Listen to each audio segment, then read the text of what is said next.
tiempo especial para tu vida, te pido tu aprobación para que me permitas compartirte el don inefable de Dios.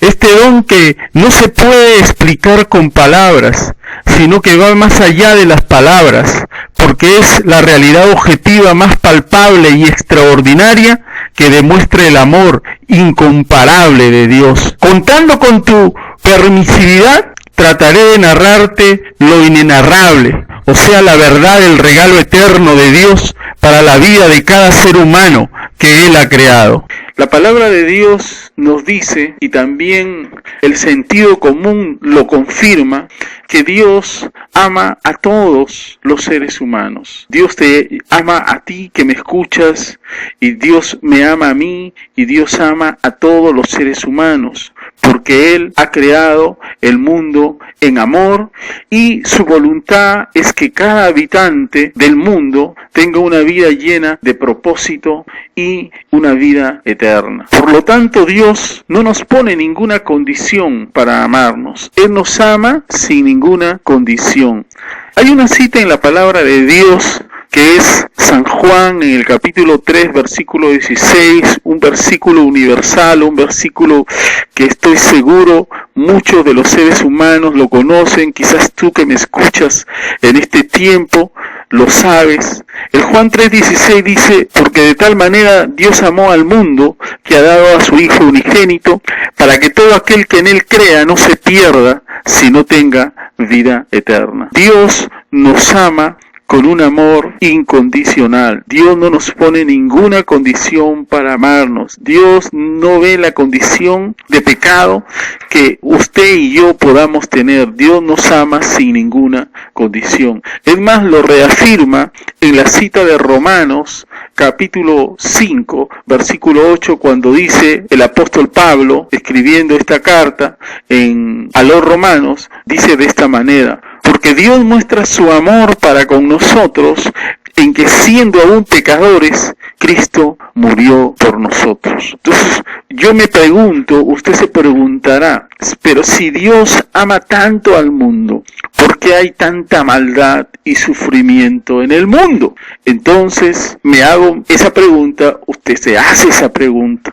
Y Dios, así como nos dice que nos ama y nos transmite su mensaje a través de las Sagradas Escrituras, también a través de las Sagradas Escrituras me responde esa pregunta que acabo de hacer, porque la pregunta que yo me acabo de hacer es ¿por qué hay tanta maldad y sufrimiento en el mundo si dice que Dios ama al mundo? Y la respuesta me la da Dios a través de muchas citas, pero vamos a mirar dos citas. La primera dice en Isaías, en el capítulo 59, versículo 2, los pecados que ustedes han cometido han hecho una división entre ustedes y Dios. Y aquí la palabra, cuando está diciendo ustedes, se refiere a nosotros, los seres humanos. Los pecados que nosotros hemos cometido, que cometemos diariamente, hacen una división entre nosotros y Dios. Esa es la causa por la cual existe tanta maldad y tanto sufrimiento. Dios creó al hombre libre, pero el ser humano escogió darle la espalda. Hoy la gente continúa desobedeciendo a Dios y sigue su propio camino. Esta es la causa de la maldad y el sufrimiento en el mundo, y lo que a la larga llevará a muchos a la perdición. Romanos en el capítulo 3, versículo 23 dice, por cuanto todos pecaron y están destituidos de la gloria de Dios. Solo Dios tiene la solución a este dilema. Jesucristo es la respuesta al problema de la separación entre el ser humano y Dios. Jesucristo es Dios hecho hombre. Vivió la única vida perfecta y al morir en la cruz llevó sobre sí nuestro pecado y pagó sus consecuencias. Su muerte y resurrección nos abren de nuevo el camino a Dios. Pedro lo dice de esta manera. Primera de Pedro en el capítulo 3 versículo 18 dice, porque Cristo mismo sufrió la muerte por nuestros pecados. Él era bueno, pero sufrió por nosotros los malos para llevarnos a Dios. ¿Para qué vino Jesucristo? Jesucristo vino a morir en una cruz y resucitar al tercer día para llevarnos a Dios. Él es el puente que permite que yo, al estar separado con Dios a través del pecado, la cruz es el puente. La sangre derramada en la cruz del Calvario es el puente que me permite tener acceso a a Dios. El único que me lleva a Dios es Jesucristo. Jesucristo lo dijo él mismo con sus propias palabras, San Juan capítulo 14, versículo 6. Y Jesús dijo, yo soy el camino, yo soy la verdad, yo soy la vida. Nadie va al Padre si no es por mí. El apóstol Pedro, lleno del Espíritu Santo, en el pórtico de Salomón, delante de todo el pueblo israelita, dijo lo siguiente: este Jesús es la piedra reprobada por vosotros los edificadores, le dice a los israelitas, la cual ha venido a ser cabeza del ángulo, y en ningún otro hay salvación, porque no hay otro nombre bajo el cielo dado a los hombres en que podamos ser salvos, solo en Jesucristo. Y el apóstol Pablo, que es el apóstol de las gentes, que es el apóstol del gentil, que es el apóstol del que no es judío, dice lo siguiente hablando de Jesucristo: porque hay un solo mediador entre Dios y los hombres, Jesucristo hombre. Primera de Timoteo, capítulo 2, versículo 5. Entonces, pero muchos dicen que ya saben esto. Incluso hay gente que me dice, yo creo en Jesucristo. Pero no es suficiente solo creerlo intelectualmente. Uno tiene que dar el paso de fe. Y el paso de fe es caminar por el puente, transitar por el camino de la cruz, el camino de Jesús. El creer en Jesucristo implica continuidad.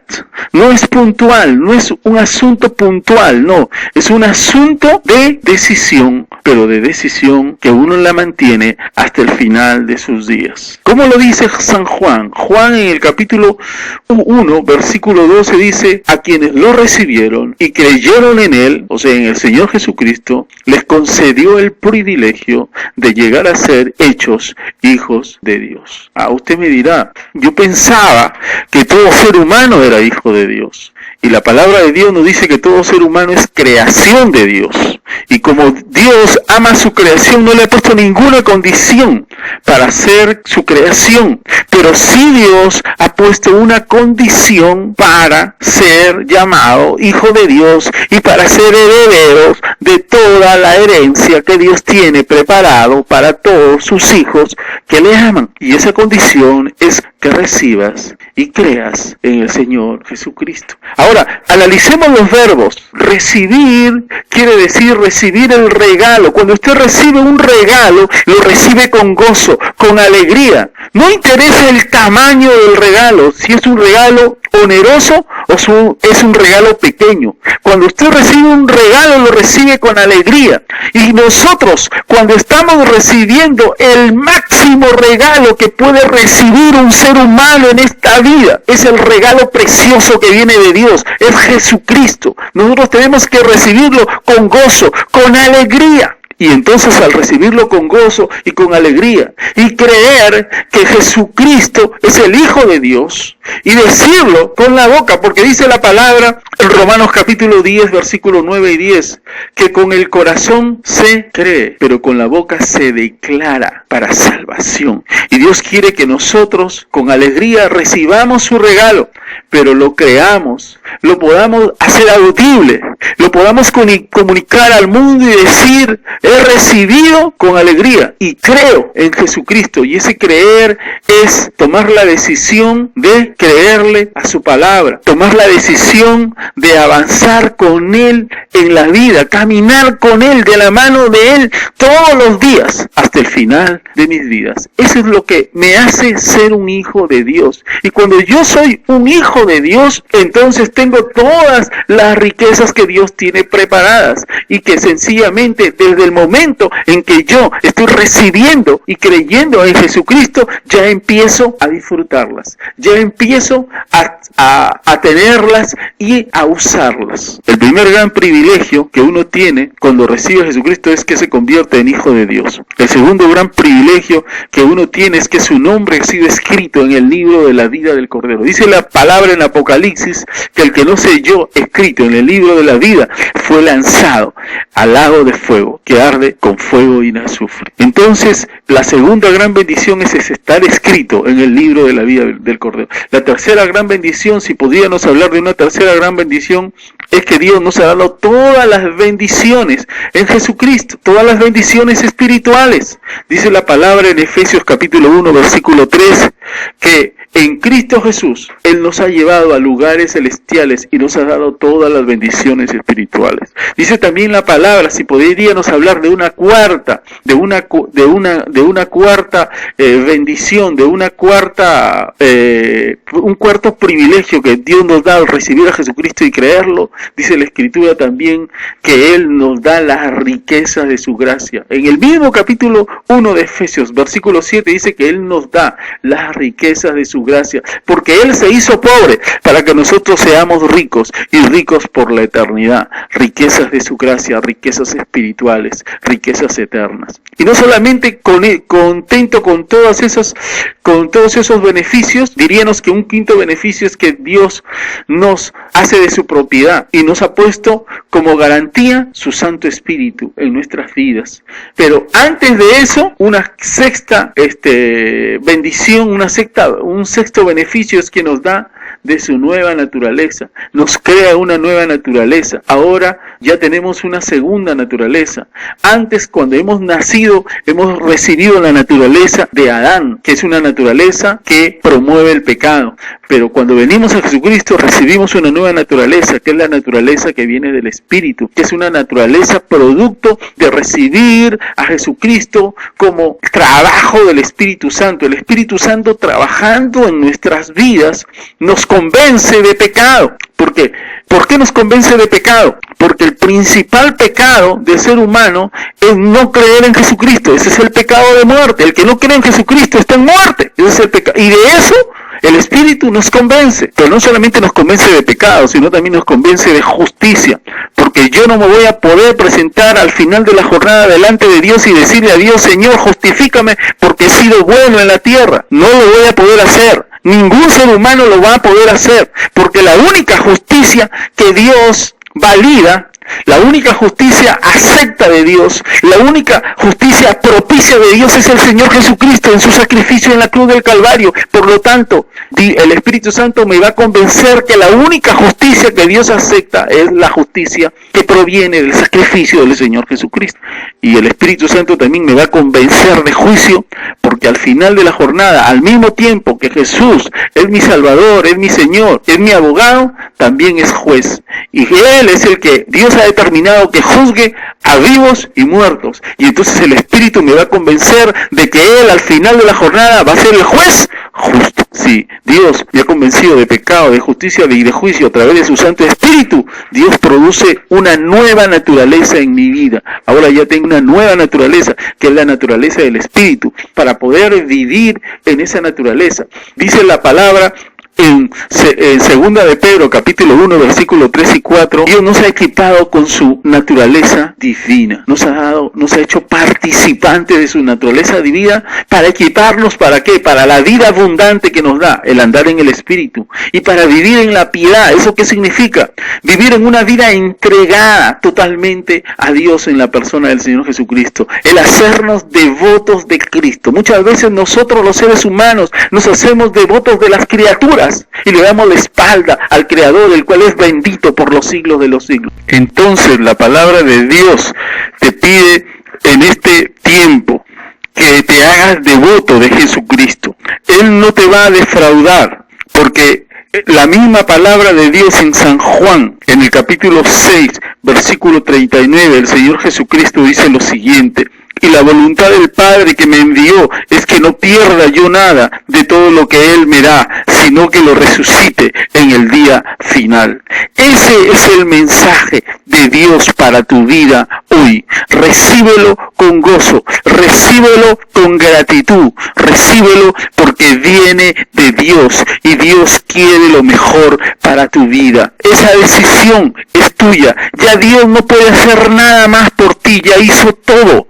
Pero ahora queda en ti tomar la decisión de creerle a Dios, de recibir a Jesucristo. Y si tú me dices: bueno, yo quiero las bendiciones de Dios, yo quiero ser un hijo de Dios, yo quiero esas bendiciones, el Espíritu Santo me ha quebrantado. El Espíritu Santo me ha convencido de pecado, de justicia y de juicio. Y sí, si tú crees que el Espíritu Santo te ha convencido de pecado, de justicia y de juicio, entonces ora conmigo, inclina tu rostro, en señal de reverencia a Dios. En señal de reverencia a Dios, ora conmigo esta oración, que te dé una decisión para toda la vida. Di esta oración conmigo, para que le invites a Cristo a entrar en tu vida, y Él sea Salvador y Señor por todo el tiempo en tu vida. Di conmigo lo siguiente: Señor Jesús, gracias por amarme. Te necesito. Gracias por morir en la cruz por mí.